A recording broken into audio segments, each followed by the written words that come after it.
Welcome to Everyday English. I'm Alex and I'm from California, so I have an American accent. And I'm Annie and I'm from Australia, so I speak with an Australian accent. If you need help, we have put subtitles in the video and in the description below. Thank you for watching. Hello everyone. Welcome back to Everyday English. I'm Annie. And I'm Alex. Today we have an important topic to talk about: how to obtain U.S. citizenship. Yes, we know many people are interested in how to become a U.S. citizen. So, we're going to explain the process in simple, easy to understand steps. As a citizen, you have the right to live, work, and vote in the United States. Exactly. There are two main ways to become a U.S. citizen: by birth and through the naturalization process. If you were born in the U.S., you are automatically a U.S. citizen. This is called birthright citizenship. This also applies if you are born in the U.S. territories like Puerto Rico, Guam, or the U.S. Virgin Islands. That's right. But what if you weren't born in the U.S. or a U.S. territory? Then you would need to go through the process of naturalization. Naturalization is the process by which someone who was born in another country can become a U.S. citizen. If you want to become a U.S. citizen through naturalization, you need to follow these steps. Step 1 is to make sure you are eligible. To apply for naturalization, you need to meet certain requirements. Here are some of them. You must be at least 18 years old. You must have been a permanent resident in the U.S. for at least 5 years. And if you're married to a U.S. citizen, the time is reduced to 3 years. You must have lived in the state or district where you are applying for at least 3 months. You must be able to read, write, and speak basic English. And lastly, you need to pass a civics test about U.S. history and government. Yes, you also have to show that you've had good moral character during your time as a permanent resident. This means no serious criminal activity. The next step is to fill out Form N-400. This is the application for naturalization. You will provide information about your background, your family, and your time in the U.S. It's very important to be honest and accurate when filling out this form. Any mistakes could delay the process or even cause you to be denied. After filling out the form, you need to submit it to the U.S. Citizenship and Immigration Services, USCIS, along with the required documents and a fee. The fee can be quite high, so be sure to check the USCIS website for the latest information.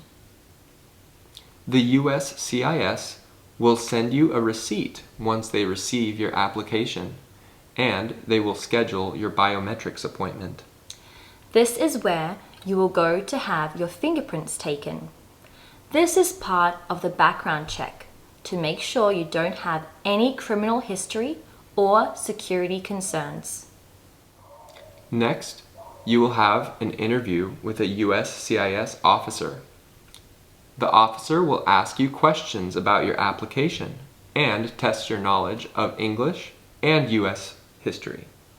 Yes, they will ask questions to make sure you can speak and understand basic English. You'll also need to answer some questions about U.S. history, government, and the Constitution.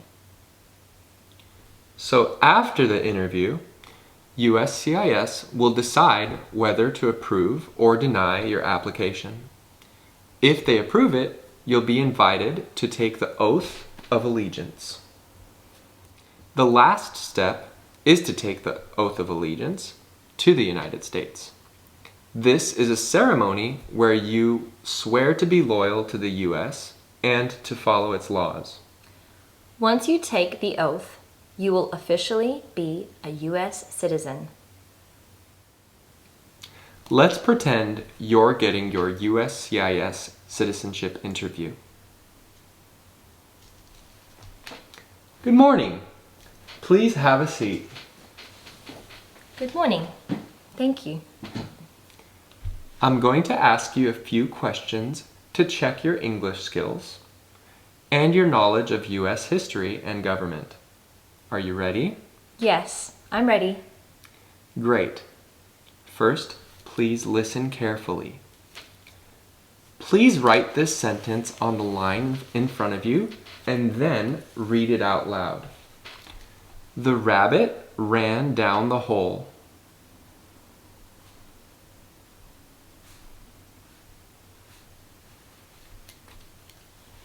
Now read it out loud, please. The rabbit ran down the hole. Good job. Let's continue with a few civics questions. Who is the current president of the United States? Donald Trump. That's right. Thank you. Next, what is the capital of the United States? Washington, D.C. That's correct. How many U.S. senators are there? 100.